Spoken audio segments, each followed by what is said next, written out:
L'abbaye de Bonne-Espérance appartenait à l'ordre de Prémontré.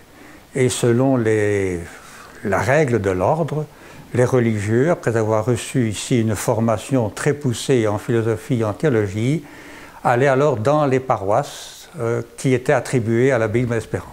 L'abbaye de Bonne-Espérance a été supprimée en 1794, mais dès 1830, elle reprenait en quelque sorte ses fonctions, puisque l'évêché de Tournai a créé en 1830, ici à Bonne-Espérance, un petit séminaire, c'est-à-dire humanité gréco-latine plus philosophie, et également école normale.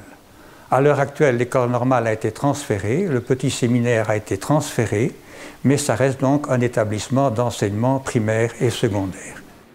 Bon, la plupart des bâtiments de l'abbaye de Bonne-Espérance datent du XVIIIe siècle. La cour d'honneur, avec la façade principale, sont notamment un exemple parfait du classicisme français du XVIIIe siècle. Donc beaucoup de bâtiments ont été restaurés au XVIIIe siècle. Mais, c'est une chance également, à l'intérieur de l'abbaye, certaines parties sont plus anciennes.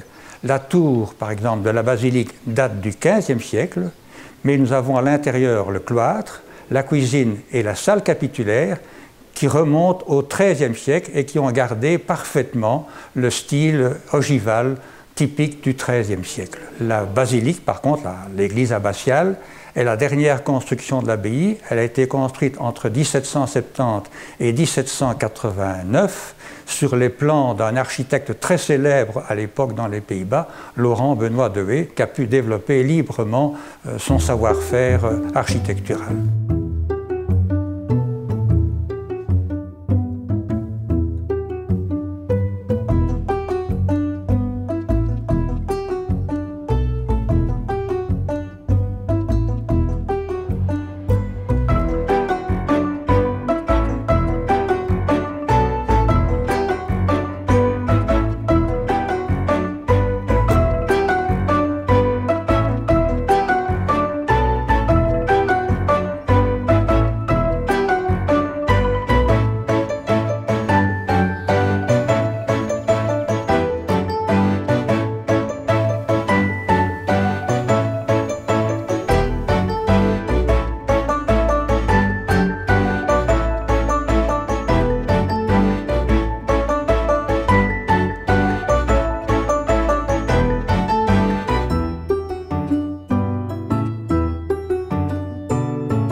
Ici, en ce qui consiste le travail ici, on a enlevé le mobilier qui vient de la sacristie, qu'on a redéposé ici pour le temps de faire les estrades et tout le processus du travail.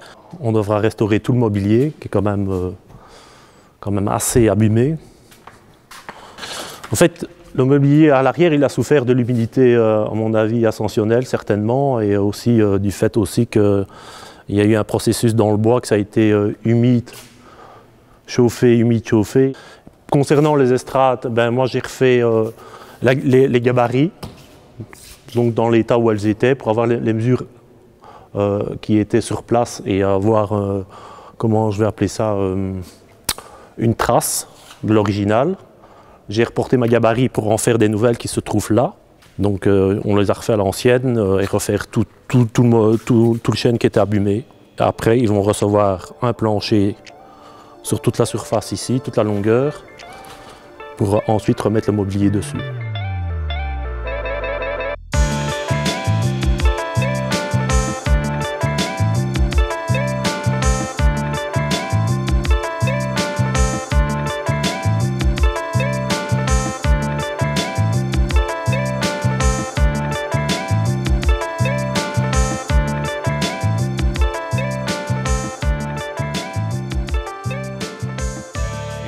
Voilà, on est en train de faire une restauration d'un bâtiment classé avec des reliefs, des moulures vraiment splendides. On a préparé les supports en grattant correctement toutes les parties, tous les supports, les moulures, tout, pour pouvoir fixer les fonds. Et après, on réenduit à l'ancienne, à la chaux, comme il était fait dans le temps. En fait, on accroche toutes les parties manquantes avec une barbotine de chaux à 50-50 en chaux et sable et des anadelins pour donner l'accroche. Après, on passe de couche en couche dans les manques et on redresse et on réenduit complètement les supports. Toutes les parties de moulure, ce qui était donc vraiment bien fixé, on peut les restaurer. Ici, apparemment, on a privilégié le fait de garder les manques et de garder surtout ces sculptures qui ont été vraiment sculptées sur place. Qu'ici, on ferait une copie. On ne voit pas l'intérêt de garder, de refaire à l'identique quelque chose qui avait été sculpté.